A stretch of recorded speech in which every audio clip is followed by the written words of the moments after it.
Welcome to success meet. Welcome to sir you. Thanks sir.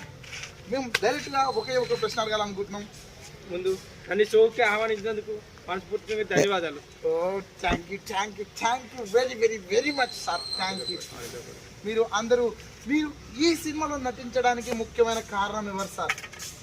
నా బాధ. అలా బాధ ఎలా ప్రేక్షకుల దగ్గర ఎలా పంచుకోవాలనుకుంటారు సార్ మీరు? నేను పడ్డ కష్టం అంతా మర్చిపోయి సినిమా చూసి ఈ సక్సెస్ నాది కాదు, మీది మీది మీది.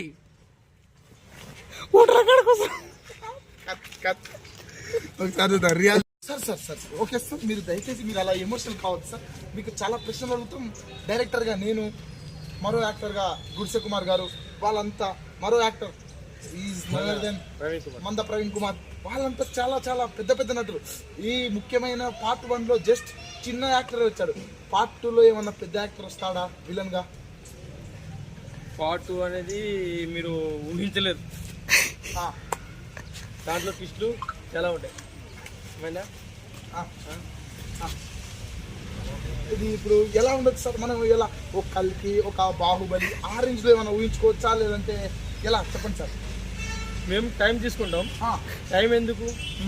టైం అనేది ఎందుకు చెప్పండి సార్. చెప్తే సక్సెస్ కావాలంటే టైం తీసుకోవాలి. Success very brilliant idea. తొందరగా రావడం, తొందరగా పోవడం, అందరూ చేసే పని. కలికి ఉందంటే వచ్చింది పోయింది అయిపోయి. మా సినిమా అలా కాదు, టైం తీసుకుంటుంది, వస్తుంది, దద్దరిల్లుతుంది. సార్ మీ సెకండ్ విలన్ అనేవాడు నిన్ననే కొత్త లుక్ లో వచ్చారు సార్. ఆయన లుక్ అలాగే ఉంటుందా, మారుతుందా సార్? ఇంకా చెప్పలేదు సార్, చెప్పండి సార్. సినిమా అన్నది ఇప్పుడు షూట్ చేసి అప్పుడు రిలీజ్ చేసి కాదు. అప్పుడున్న సిచ్యువేషన్ బట్టి, అప్పుడున్న క్లైమేట్ బట్టి, అప్పుడున్న జనరేషన్ బట్టి చేంజ్ అవుతుంది. అది ఈ సినిమాలో మెయిన్ ట్విస్ట్ అదే. ఈ మీకు చెప్పను, ఏదో చెప్పాలని చెప్పాను కానీ మీకు చెప్పను. మన ప్రేక్షకులకు ఈ అస్సలు హైలైట్ తెలుసా సార్? నిన్న దాకా 26 మంది మన ప్రేక్షకులు ఉన్నారు. ఇవాళ చూసుకుంటే 52 మంది ఉన్నారు సార్. అది నా సక్సెస్ కాదు, మీరు ఇచ్చిన సక్సెస్, జనాలు ఇచ్చిన సక్సెస్, నా అభిమానులు, నా కుటుంబ సభ్యులు అందరూ ఇచ్చిన సక్సెస్ నాకు. Yes sir. ఓకే అమ్మా, ఇక్కడ ఇంటర్వ్యూ జరుగుతుంది, మీరు మధ్యలో డిస్టర్బ్ చేయకండి ప్లీజ్. దయచేసి మీరు కొంచెం పక్కకు ఉండాల్సిందిగా కోరుకుంటున్నాం. కాదమ్మా బాబు, బండి పోనమ్మా. మీ బండ్లు మస్తు పోతాయి. మీ బండ్లు అన్ని ఇట్లే ఉన్నాయి కదా. ఎలా అనిపించింది అసలు డైరెక్టర్ తోటి వర్క్ చేస్తుంటే, తోటి నటుడు గుడిసె కుమార్తో యాక్టింగ్ చేస్తుంటే ఎలా అనిపించింది సార్? నేను వర్క్ చేస్తున్నా అనుకోలేదు. ఏదో నా కుటుంబ సభ్యులతో ఉన్నా అనుకున్నాను. అందులో మేము అయితే గుడిసె కుమార్, ప్రవీణ్ వాళ్ళతో అయితే మేము ఇంక్లూడ్ అయిపోయాం. బాగా ఇంక్లూడ్ అయిపోయి పని చేస్తుంటే మాకు పని చేస్తున్నట్టు. తోటి నటులు వాళ్ళు రాలేదు సార్ సక్సెస్ వస్తారు ఎప్పుడు. అందరూ సక్సెస్ బాధపడదు, సక్సెస్ చూపించుకోవడం అందరూ గొప్ప కాదు, సక్సెస్ చేయడం గొప్ప. దానికోసం చాలా ప్రశ్నలు దాగి ఉన్నాయి. మీరు అన్నిటికీ సమాధానం చెప్పగలుగుతారా సార్? చెప్తారు కదా సార్? చెప్పగలం సార్. కష్టపడి ఉన్నాం కాబట్టి మాకు చెత్త మాకు కాదు సార్. నేను సూటిగా ప్రశ్నలు అడుగుతా, మీరు సూటిగా సమాధానం చెప్పాలి. ఎవరు లేదు సార్. సార్ ఇప్పుడు హీరోయిన్ ఎందుకు లేదు సార్ సినిమాలు? నా మనసు ఒక్కరికే ఇచ్చాను.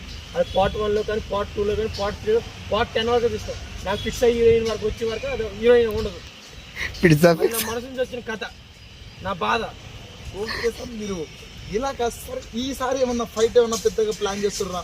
అంటే మొన్న పార్ట్ 1లో పార్ట్ 1లో ఫైట్ చూసారు. ఓకే, ఎలా ఉంది? పార్ట్ 1లో ఫైట్ బాగుంది, కాకపోతే ఒక్కడే ఉన్నాడు పిల్లలు. పార్ట్ 2లో ఇద్దరు, అంతకు మించి నలుగురా? మందలుగా వస్తారు. రిలీజ్ చేయకూడదు అని చెప్పకూడదు, మీరు చూస్తే అవి మీకే తెలుస్తుంది. Okay sir. మీరు ఎలా అనుకుంటారు అసలు? ఎలా గోదావరి కనిలో ప్లాన్ చేశారా, లేకపోతే సముద్రం ఒడ్డులో ప్లాన్ చేశారా, లేకపోతే సీకులు నది బొడ్డులో ప్లాన్ చేశారా? Under ground. అసలు సార్ మీకు అసలు ఇలాంటి థాట్లు మీకు మీ డైరెక్టర్కి ఎలా వస్తాయి సార్? మేము పడ్డ కష్టం, మేము పడ్డ బాధ, మేము చూసిన చాలా మంది డైరెక్టర్లు సినిమాలు తీసి నాశనం అయిపోతున్నాయి. ఈసారి తీసి డైరెక్టర్ ప్రొడ్యూసర్ నాశనం అవ్వకూడదు, బాగుపడాలి కలిసి కారణంతో తీసిన సార్. నేను మర్చిపోయా, ప్రొడ్యూసర్ లేదంట కదా సార్ సినిమాకి, మీరే కాదు సార్ ప్రొడ్యూసర్స్. ఆల్ కమెంట్స్ చెప్పొద్దు. అది చెప్పొద్దు. No is Shri Sailakshmi steel వైజింగ్ చెన్నై యో మ్యాన్. అది ఏంటి ట్రేడర్స్, అదే మూవీ ప్రొడ్యూసర్స్. ఏ ట్రైన్ నువ్వు వెళ్ళట్టుకుంటారా? వాడు వినేటట్టు సార్. స్టార్ట్. సార్ మీ అభిమానులు చాలా మంది రావచ్చు, వస్తే వాళ్ళందరికీ ఏం చెప్తారు సార్? సార్ ఇప్పుడు సడన్గా మీ అభిమానులు అంటే ఏముంది ఇప్పుడు చూస్తారు కదా ఎలా ఉంది కదా. సార్ అలా కుట్టకండి సార్. మీరు కొంచెం రూమ్ లో రెస్ట్ తీసుకోండి సార్. ప్రొడ్యూసర్ గారు వచ్చి ప్రొడ్యూసర్ గారితో మాట్లాడి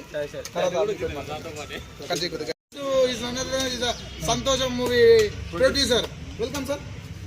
వెల్కమ్ వెల్కమ్ సార్. ప్లీజ్ ఇక్కడ ఉన్నాను సార్.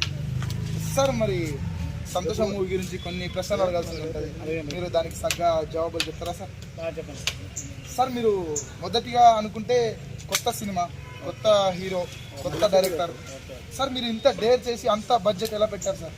కథలో దమ్ము ఉంది, కథలో నమ్మకం ఉంది, కథలో పట్టుదల ఉంది కాబట్టి ఇంత డబ్బు పెట్టాను సార్. మరి కథలో ఇంత దమ్ముంది అంటారు, ఒకటే పాట రిలీజ్ అయింది, ఆ పాట సగం మంది జనాలకు అర్థమైంది, సగం మంది జనాలకు అర్థం కాలేదు. మరి మీరు దాని పరంగా ఎలా రియాక్ట్ అవుతారు సార్? అవుతూ ఉంటుంది అంటే ఇప్పుడు హీరోయిన్ బట్టి అలాగే సినిమాలో దమ్ముందిగా పట్టుదల ఉంది కాబట్టి నేను గట్టిగా అరవైనా నమ్మకంతో దిగాను, అదే నమ్మకంతో ముందుకెళ్తాం. మేము బాహుబలి కంటే ఎక్కువ కలెక్షన్తో సునామీ సృష్టిస్తాం సార్. ఇందాక హీరో గారు అదే ప్రశ్న అడిగితే హీరో గారు కొద్దిగా దూరం అనేది లేకపోతే ఫ్రేమ్ లో కన్నా రండి, అలా ఫ్రేమ్ లో వస్తారు మీరు. ఓకే ఇప్పుడు స్టార్ట్. మేము ఇదే ప్రశ్న కింద జవాబు కింద హీరో గారి నుండి అడిగాం సార్, మన సినిమా ఒక కలికిని దాటొచ్చు, ఒక బాహుబలిని దాటొచ్చు అని మేము అడిగాం సార్. ఆయన కూడా సేమ్ జవాబు చెప్పగలిగింది సార్. కలికిని దాటలేం కానీ బాహుబలి మాత్రం దాటొచ్చు తమ్ముడు, ఎందుకంటే మనం సినిమాలో దమ్ము ఉంది పట్టుదల ఉంది కాబట్టి మనం ముందుకెళ్తాం గట్టిగా, ప్రేక్షకులకి బాగా అర్థమయ్యేలాగా వాళ్ళకి అందుబాటులో మనం ఉందాం సార్. మన సినిమానే ముఖ్య కారణం దేని కొరకు తీస్తున్నాం సార్? మన సినిమా సాటి ప్రేక్షకులను ఎలా అసలు అంటే ఇప్పుడు యూత్ చెడిపోతున్నందుకు మన సినిమా ఇలా తీస్తున్నావా, లేకపోతే రా సార్ దగ్గర అయితే సంతోషం అంటే ఫన్ ఈజ్ అందరూ మెంటల్ గా చాలా ఎట్లా అంటే డిప్రెషన్ లోకి వెళ్ళిపోతారు చాలా మంది. ఇప్పుడు వర్క్ అని వెళ్ళిపోతారు.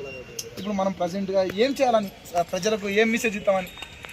అయితే ప్రతి ఒక్కరు కూడా ఒక డిప్రెషన్కి వెళ్ళి లవ్ అని అదే అని ఇదే అని చాలా డిప్రెషన్ కాబట్టి ఆ దాంట్లో నుంచి అందరూ కూడా సేఫ్ గా హ్యాపీగా నవ్వుతూ ఒక పండగ ఈ సినిమా చూసి ప్రతి ఒక్కరు కూడా మారి అంటే ఇలా ఇవన్నీ చేసుకోకూడదు, మంచిగా వెళ్ళాలి, ముందుకెళ్ళాలని ప్రతి ఒక్కరు హృదయంలో మనసులో సంతోషం సెలవు సార్. సెలవు తీసుకుంటున్నాం. మరి తొందరలో పార్ట్ 2 ఎప్పుడు రాబోతుంది సార్? తొందరలో ఇది అయిన తర్వాత మళ్ళీ ఎమ్మటే మేము ప్రకటిస్తాం. ప్రకటించిన తర్వాత అప్పుడు వస్తుంది, తప్పకుండా మీతో కలుస్తాం సార్.